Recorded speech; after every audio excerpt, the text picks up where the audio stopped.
ഹരേ കൃഷ്ണ. എല്ലാവർക്കും മാധവത്തിലേക്ക് സ്വാഗതം. നമ്മൾ മഹാദേവിയെ പ്രാർത്ഥിക്കാറുണ്ട് അല്ലേ? നമ്മൾ ഹിന്ദുമത വിശ്വാസികൾ, നമ്മൾ ബഹുദൈവ വിശ്വാസികളാണ്. നമുക്ക് ഭഗവാനും ഭഗവതിയും ഒക്കെ ഉണ്ട്. ഭഗവതിക്ക് തന്നെ വിവിധ രൂപങ്ങളുണ്ട് അല്ലേ? പാർവതി ദേവി, അതുപോലെ സരസ്വതി ദേവി, കാർത്യായനി ദേവി, ഭദ്രകാളി, വരാഹി, ഇങ്ങനെ ലക്ഷ്മി ദേവി, ഇങ്ങനെ വിവിധ രൂപങ്ങളിലാണ് നമ്മൾ ഭഗവതിയെ പ്രാർത്ഥിക്കുന്നത് അല്ലേ?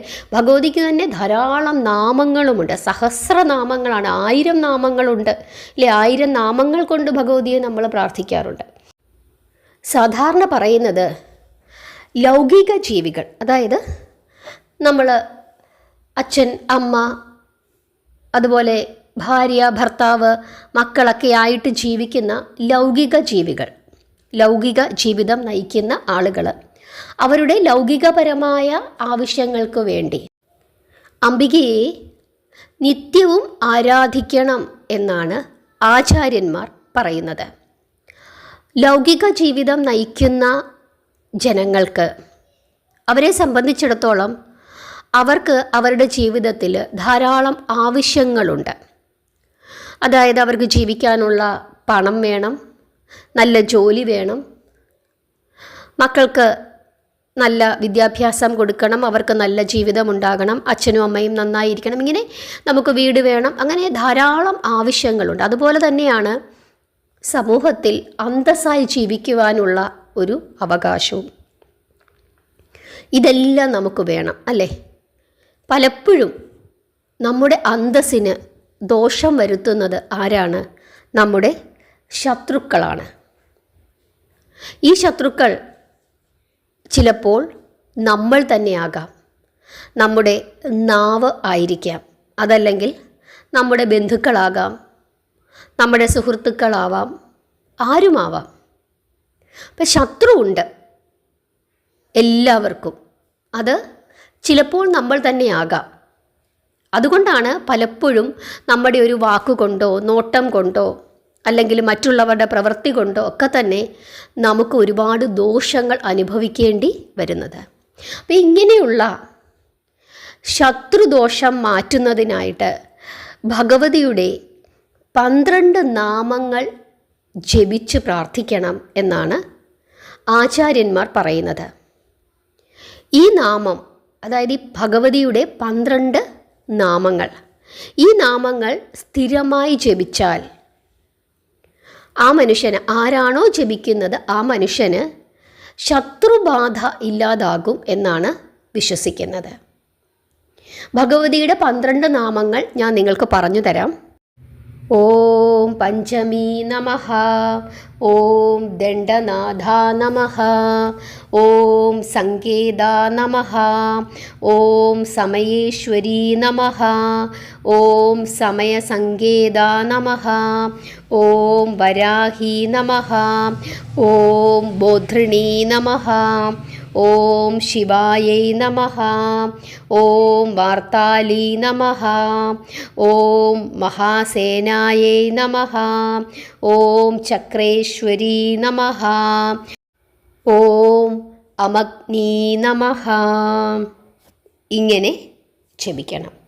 ഇങ്ങനെ ജപിച്ചിട്ട് നിങ്ങൾക്ക് ഈ 12 നാമം അടുപ്പിച്ച് ജപിച്ചിട്ട് പിന്നീട് 108 തവണ ഇങ്ങനെ ആവർത്തിച്ച് നിങ്ങൾക്ക് ജപിക്കാവുന്നതാണ്. ഇങ്ങനെ സ്ഥിരമായി ജപിച്ചുകൊണ്ടിരുന്നു കഴിഞ്ഞാൽ നിങ്ങൾക്ക് ശത്രുദോഷങ്ങൾ അകലും എന്നാണ് വിശ്വസിക്കുന്നത്. ഭഗവതിയുടെ വലിയ ശക്തിമത്തായ നാമങ്ങളാണ് ഇത് നമ്മുടെ ലളിതാ സഹസ്രനാമത്തിൽ ഉള്ള നാമങ്ങളാണ്. അപ്പം ഇത് പ്രത്യേകം എടുത്തു മാറ്റി ഇങ്ങനെ പറഞ്ഞു തന്നിരിക്കുന്നത് ശത്രുദോഷം അകറ്റുന്നതിനായിട്ട് ഈ ഭഗവതി, ഈ രൂപത്തിലുള്ള ഭഗവതിക്ക് വിശേഷമായ ശക്തി വിശേഷം ഉള്ളതുകൊണ്ടാണ്. അപ്പം അങ്ങനെ നമ്മളെ മനസ്സിൽ വിചാരിച്ചിട്ട്, കാരണം ഒരു തരത്തിലുള്ള ശത്രുദോഷങ്ങളും ബാധ ഉപദ്രവങ്ങളും കണ്ണുദോഷങ്ങളും പ്രാക്കുദോഷങ്ങളും ഒന്നും തന്നെ നമുക്ക് ഉണ്ടാകാതിരിക്കുന്നതിന് വേണ്ടി ഭഗവതിയെ ഈ രീതിയിൽ നമുക്ക് പ്രാർത്ഥിക്കാം. ഈ രീതിയിൽ പ്രാർത്ഥിക്കുമ്പം ഭഗവതിക്ക് ചുവന്ന പൂക്കൾ കൊണ്ട് അർച്ചന ചെയ്യുന്നത് വളരെ വളരെ വിശേഷമാണ്. അപ്പോൾ ഇങ്ങനെയാണ് നിങ്ങൾ പ്രാർത്ഥിക്കേണ്ടുന്നത്. പിന്നെ വേറൊരു കാര്യമുണ്ട്, നമ്മൾ എത്ര പ്രാർത്ഥിച്ചാലും നമ്മുടെ മനസ്സ് ശുദ്ധമായിരിക്കണം. ഞാൻ എപ്പോഴും പറയുന്നത്, നമ്മൾ നമ്മുടെ കാര്യങ്ങൾ നോക്കി അടങ്ങി ഒതുങ്ങി ജീവിക്കുക. നമ്മുടെ വീട്ടിലെ കാര്യങ്ങൾ നമുക്ക് ആർക്കെങ്കിലും എന്തെങ്കിലും ഉപകാരം ചെയ്തു കൊടുക്കാൻ പറ്റുന്നെങ്കിൽ അത് ചെയ്തു കൊടുക്കുക. അവരിൽ നിന്നും തിരിച്ച് ഒന്നും പ്രതീക്ഷിക്കേണ്ട. കാരണം ഭഗവാൻ നമുക്ക് എന്താണോ അതിന് പ്രതിഫലമായി തരാൻ ഉദ്ദേശിച്ചിരിക്കുന്നത് അത് ഈശ്വരൻ നിങ്ങൾക്ക് തന്നുകൊള്ളും. അതായത് അവരിൽ നിന്നും നിങ്ങൾ പ്രതീക്ഷിക്കേണ്ട. ഭഗവാനെ മുൻനിർത്തി കൊടുക്കുക, അല്ലെങ്കിൽ ഭഗവതിയെ മുൻനിർത്തി നിങ്ങൾ ചെയ്യുക.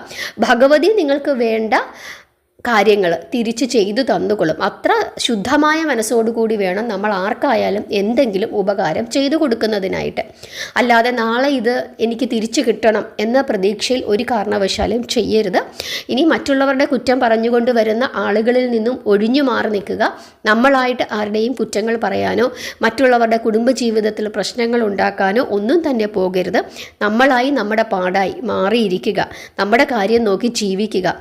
എന്തെങ്കിലും നമ്മളെ കൊണ്ട് പറ്റുന്ന കാര്യങ്ങൾ, പറ്റുന്ന സഹായങ്ങൾ മറ്റുള്ളവർക്ക് വേണ്ടി ചെയ്തു കൊടുക്കുക. ചെയ്തിട്ട് അത് നാട് മുഴുവൻ നടന്ന് പറഞ്ഞുകൊണ്ട് നടക്കാതെ, അവരിൽ നിന്നും തിരിച്ച് പ്രതീക്ഷിക്കാതെ ഈശ്വരനെ മുൻനിർത്തി ജീവിക്കുക. അങ്ങനെ ജീവിച്ചു കഴിഞ്ഞാൽ, നാമം ജപിച്ച ഈ കലിയുഗത്തിൽ ഇതേ രീതിയിൽ ജീവിച്ചു കഴിഞ്ഞാൽ തീർച്ചയായിട്ടും അതിൻ്റെ അനുഗ്രഹം നിങ്ങൾക്കും നിങ്ങളുടെ മക്കൾക്കും ഉണ്ടാകും. കാരണം നമ്മൾ നിരന്തരം മറ്റുള്ളവരുടെ കുറ്റങ്ങൾ കേൾക്കുകയും പറയുകയും ചെയ്തുകൊണ്ടിരുന്നു കഴിഞ്ഞാൽ അവരുടെ പാപങ്ങൾ കുറയുകയും ആ പാപങ്ങൾ നമ്മളിലേക്ക് വരികയും ചെയ്യുമെന്ന് നിങ്ങൾ ഓർക്കുക. അതുകൊണ്ടാണ് പലപ്പോഴും നമ്മൾ ഈ നിത്യ ദുരിതത്തിൽ കിടക്കുന്നത്. മറ്റുള്ളവരുടെ കുറ്റമൊക്കെ ഇങ്ങനെ പറയുക, രാവും പകലും അവരത് ചെയ്തു, ഇവരിത് ചെയ്തു, അവരങ്ങോട്ട് പോയി ഇങ്ങോട്ട് പോയി, ഇങ്ങനെയുള്ള വർത്തമാനങ്ങളൊന്നും പറയാതിരിക്കുക. ഓരോരുത്തർക്കും അവരവരുടേതായ സാഹചര്യങ്ങൾ കാണും, അവരവരുടേതായ പ്രശ്നങ്ങൾ കാണും. അവരെന്തോ ചെയ്തോട്ടെ, നമ്മളെ അത് ബാധിക്കുന്നുണ്ടോ എന്ന് മാത്രം നോക്കുക. നമ്മളെ ബാധിക്കുന്നു എന്ന് കണ്ടാൽ നിയമപരമായ വഴികളിൽ അതിന് വേണ്ട കാര്യങ്ങൾ ചെയ്യുക. അതാണ് ഭഗവാൻ നമ്മളോട് പറഞ്ഞു തന്നിട്ടുള്ളത്. നിങ്ങൾ നിങ്ങളുടെ ജോലി ചെയ്യുക, ഈശ്വരൻ അതിൻ്റെ ഫലം നിങ്ങൾക്ക് തീർച്ചയായിട്ടും നൽകും. എപ്പോഴും നമ്മുടെ മക്കളെപ്പറ്റി നമ്മൾ ഓർക്കണം. നമ്മൾ ചെയ്യുന്ന ഓരോ ദുരിതത്തിൻ്റെയും ദോഷത്തിൻ്റെയും ഫലം അനുഭവിക്കേണ്ടി വരുന്നത് അവരാണ്. അപ്പോൾ അവർക്ക് വേണ്ടിയിട്ടാണ് നമ്മൾ ഓരോരുത്തരെയും ജീവിക്കുന്നത്, ഇല്ലേ? നമ്മൾ എത്ര നന്നായിട്ട് ജീവിച്ചാലും നമ്മുടെ മക്കൾ മോശപ്പെട്ടു പോയാൽ നമുക്കതുകൊണ്ട് എന്ത് പ്രയോജനമാണുള്ളത്? അതുകൊണ്ട് കഴിവതും നല്ല കാര്യങ്ങൾ ചെയ്യുക, ഭഗവാന്റെ കഥകൾ കേൾക്കുക, പറഞ്ഞു കൊടുക്കുക, ഈശ്വരനാമം ജപിച്ചുകൊണ്ടേയിരിക്കുക, ചീത്ത കൂട്ടുകെട്ടുകളിൽ നിന്നും ചീത്ത വർത്തമാനങ്ങൾ പറഞ്ഞു കൊണ്ടുവരുന്ന ആളുകളിൽ നിന്നും അകന്നു നിൽക്കുക. ഇതൊക്കെയാണ് നമ്മൾ ഓരോരുത്തരും ചെയ്യേണ്ടത്. ഭഗവാന്റെ കഥകൾ കേൾക്കുക, ഭഗവാന്റെ കഥകൾ പറഞ്ഞു കൊടുക്കുക, ഭഗവാന്റെ കഥകൾ പ്രചരിപ്പിക്കുക. ഏകാദശി വ്രതങ്ങളും ഷഷ്ഠി വ്രതങ്ങളും ഒക്കെ എടുക്കുക, നാമം ജപിക്കുക.